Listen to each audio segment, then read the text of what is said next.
morning or afternoon, depending on where you are in the world. So I just thought I'd pop on really, really quick before my next call because something's kind of eating at me today, and I thought maybe it might inspire you too. So I was just watching my dog out in our brand new yard playing keep away with herself, and I had this really weird kind of emotional flashback. And those of you who work with people in trauma are going to jump on this. I'm fine, everybody. But I had this thought of this vivid memory of playing keep away.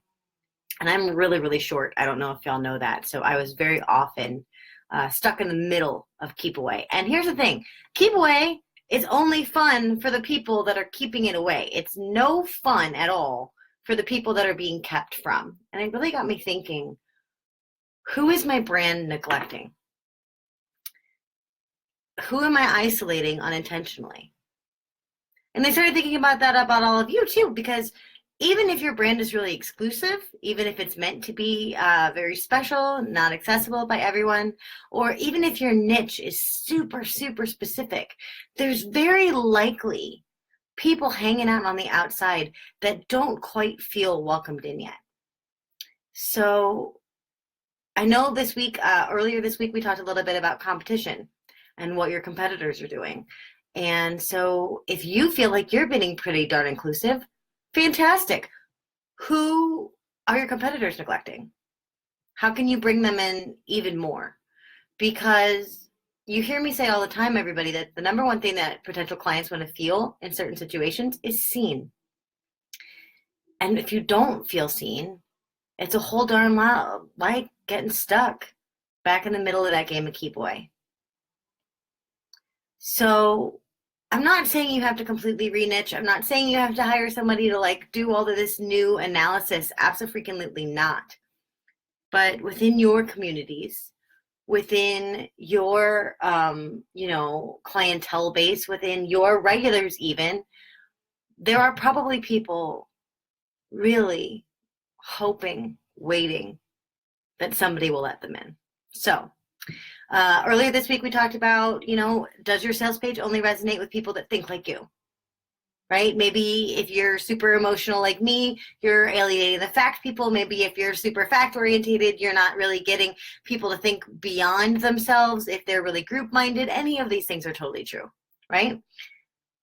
So yeah, there's not really a huge point here. I'm just wondering for all of you on all of our behalves, who aren't we welcoming in?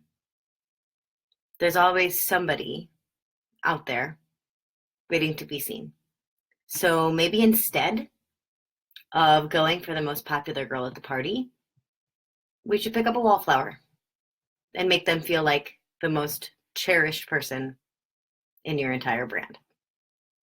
I say all the time, and Jenny's here, my beautiful work wife Jenny's here, and Jenny's actually married to a principal, so I'm curious to see how she feels about this metaphor. But I always tell people that if they're trying to find someone within an organization and they're trying to, ally with them or forge a partnership with them, it's a lot easier to go to an assistant principal and get change made than the principal. Number one, the principal's super busy, but the principal's also set, right? You find that person who wants to do something so beautiful and right. You find that person who wants to make their mark.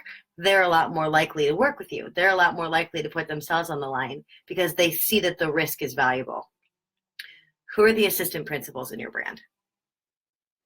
Who are the high school nerds who grew up and still don't feel seen?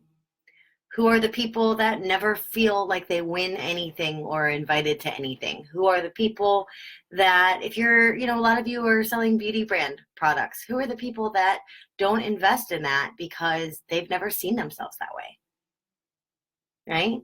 It's easier to sell eye cream to someone who already thinks that she's gorgeous, but that might fade. How do we sell eye cream to people that never think that anybody ever sees them? How can we see them?